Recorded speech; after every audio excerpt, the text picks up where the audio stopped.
একজন মানুষের টাকা ব্যাংকে পড়ে আছে, কিন্তু টাকার অভাবে সে চিকিৎসা করতে পারছে না। সময় মতো টাকা না পাওয়ার কারণে, তার চিকিৎসা হবার না কারণে অনেকেরই জীবন চলে গেছে। মাননীয় স্পিকার, ব্যাংক ঠেকো, ব্যাংক লুটেরা, ব্যাংক ডাকাতদের কঠোর শাস্তি প্রদান করে তাদের সমস্ত সম্পত্তি নিলামে বিক্রি করে গ্রাহকের টাকা গ্রাহকের হাতে ফিরিয়ে দিতে হবে। দেশের কয়েকটি ব্যাংকের লুট হওয়া টাকা ৭৫ লক্ষ গ্রাহকের হাতে ফিরিয়ে দেয়া এবং ওই সমস্ত ব্যাংক ডাকাত, ব্যাংক ঠেকো, ব্যাংক লুটেরাদের কঠোর শাস্তি প্রদান প্রসঙ্গে মাননীয় স্পিকার, দেশের কয়েকটি ব্যাংকের অনিয়ম দুর্নীতির কারণে এক্সিম ব্যাংক, সোশ্যাল ইসলামী ব্যাংক, ফার্স্ট সিকিউরিটি ইসলামী ব্যাংক, বাংলাদেশ ইসলামী ব্যাংক, গ্লোবাল ইসলামী bank, union bank, national bank, IFIC bank সহ আরো কয়েকটি ব্যাংকে অনিয়ম এবং দুর্নীতির কারণে, মালিক পক্ষের অর্থ পাচারের কারণে, লুটের কারণে আজকে দেশের আমানতকারীরা তাদের টাকা তুলতে পারছে না। এই টাকা কোনো বিলাসিতার টাকা নয়, এই টাকা তাদের কষ্ট অর্জিত টাকা।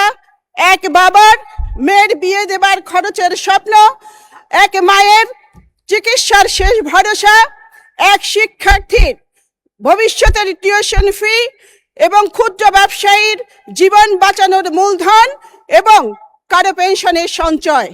তারা অতি কষ্টে অর্জিত এই টাকাগুলো ব্যাংকে রেখেছিল। ব্যাংক মানুষের আস্থার জায়গা। ব্যাংক থেকে যদি টাকা লুট হয়, মানুষ কোথায় যাবে? মাননীয় স্পিকার, মানুষ যদি ব্যাংকে টাকা না রাখে তাহলে বিনিয়োগ কমে যাবে, অর্থের প্রবাহ থেমে যাবে, অর্থনীতি গভীর সংকটে পড়বে। আমরা জনগণের ভোটে নির্বাচিত সরকার, আমরা এটি কোনোভাবেই মেনে নিতে পারি না। মাননীয় স্পিকার, একজন মানুষের টাকা ব্যাংকে পড়ে আছে, কিন্তু টাকার অভাবে সে চিকিৎসা করতে পারছে না।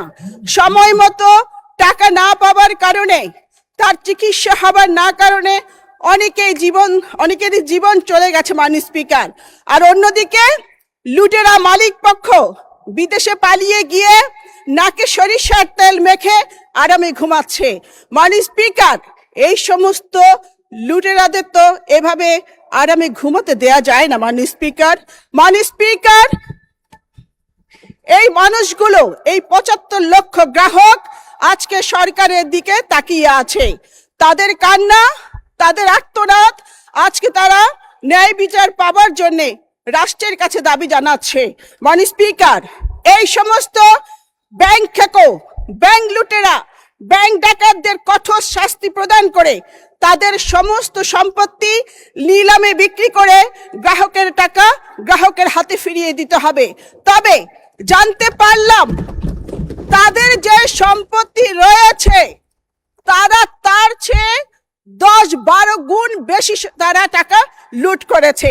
এই কারণেই তাদেরকে ধরে এনে ফিরিয়ে এনে এই টাকা তাদের কাছ থেকে আদায় করার দাবি জানাচ্ছি। মাননীয় স্পিকার, একজন মানুষের জীবনে কত টাকার প্রয়োজন? আমরা তো ইচ্ছে করলে বেশি আমরা খেতে পারি না, বদ হজম হয়। তাই এই সমস্ত বদ হজমকারী লুটেরাদের ফিরিয়ে আনার দাবি জানাচ্ছি।